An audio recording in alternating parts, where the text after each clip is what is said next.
بسم اللہ الرحمن الرحیم۔ بیسک انگلش گرامر کورس کے آج سبق نمبر 8 میں ہم ورب پڑھ رہے ہیں۔ ورب کو اردو میں فعل ورب کیا ہے؟ ورب وہ لفظ ہے جو کوئی کام، کیفیت یا حالت بتاتا ہے۔ اگر سادہ الفاظ میں بات کی جائے تو ورب وہ لفظ ہے جو کسی کام کا کرنا یا ہونا بیان کرتا ہے۔ جیسا کہ وہ ہر روز دوڑتا ہے، تو اس میں انگلش جب ہم بنائیں گے اس کی تو ہی رنز ایوری ڈے، تو یہ جو لفظ ہے نا رن، یہ ہے جی ورب۔ اسی طرح یہ ہیلپنگ وربز ہیں، is am are.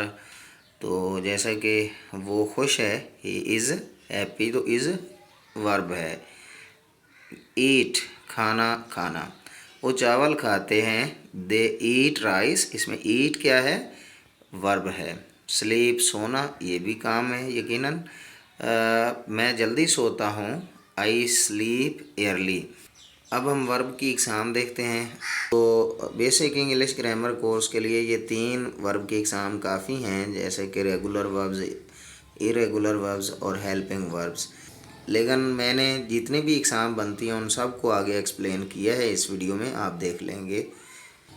Regular verbs وہ ورب جن کی دوسری اور تیسری فارم بنانے کے لیے ہم ان کے آخر پر صرف ای ڈی لگاتے ہیں، ایسی وربز کو ریگولر وربز کہتے ہیں، جیسے کہ واک، واکڈ، واکڈ، پلے، پلیڈ، پلیڈ۔ باقی ایگزامپلز بھی آپ دیکھ لیں گے۔ ایریگولر وربز وہ وربز ہیں جن کی دوسری اور تیسری فارم بنانے کے لیے کوئی قاعدہ قانون نہیں ہے، جیسے کہ گو دوسری فارم، وینٹ تیسری فارم، گون، پھر ایٹ، ایٹ، ایٹن۔ تو یہ ساری جتنی بھی وربز ہیں، چند ایک میں نے ایگزامپل یہاں لی ہیں، یہ ساری ایریگولر وربز ہیں۔ ان کی دوسری اور تیسری فارم بنانے کے لیے کوئی شارٹ کٹ نہیں ہے، بس ان کو یاد ہی کرنا پڑتا ہے جی۔ ہیلپنگ وربز وہ ورب جو خود کام نہیں بتاتی بلکہ مین ورب کے ساتھ مل کر جملے کو مکمل کرتی ہیں۔ یہ جتنی بھی لکھی ہوئی ہیں، is, am, are, was, were, has, have, had, do, does, did, will, shall, can, could, یہ ساری ہیلپنگ وربز کی ایگزامپلز ہیں۔ یہ ورب کی اقسامز ہیں۔ یہ آخری 3 تو ہم نے کر لی ہیں، باقیوں کو بھی تھوڑا تھوڑا انٹروڈکشن کے طور پہ دیکھتے ہیں۔ ایکشن ورب اگر کوئی جسمانی یا ذہنی عمل ہو تو اس کو بیان کرنے کے لیے استعمال ہوتی ہے۔ لنکنگ ورب یہ سبجیکٹ کو فقرے کے باقی حصوں سے جوڑتی ہے اور جملہ مکمل کرتی ہے، جیسے کہ از، ایم، سیم، بیکم۔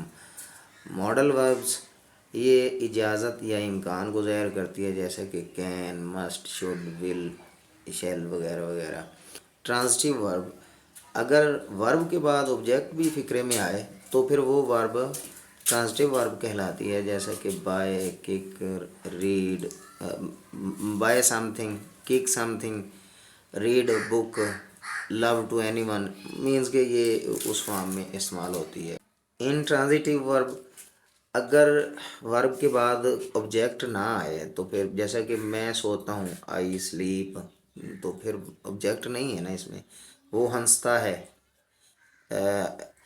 وہ روتا ہے، وہ بیٹھتا ہے، تو اس صورتحال میں جو ورب ہے اسے انٹرانزٹیو ورب کہتے ہیں۔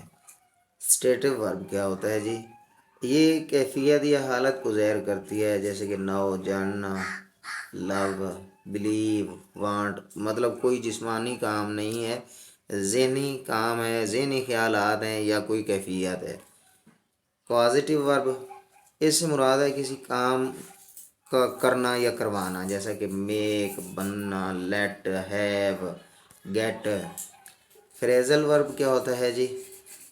یہ ایڈ ورب اور پریپوزیشن کے ساتھ مل کر جملے میں کوئی نیا مطلب بناتے ہیں، جیسے کہ give up, look after, run out وغیرہ وغیرہ۔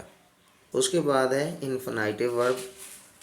اگر بیس فارم جو ورب کی ہے اس سے پہلے ٹو آ جائے، جیسا کہ to go, to write, to eat, تو ایسی حالت میں ورب کو انفینیٹیو ورب کہتے ہیں۔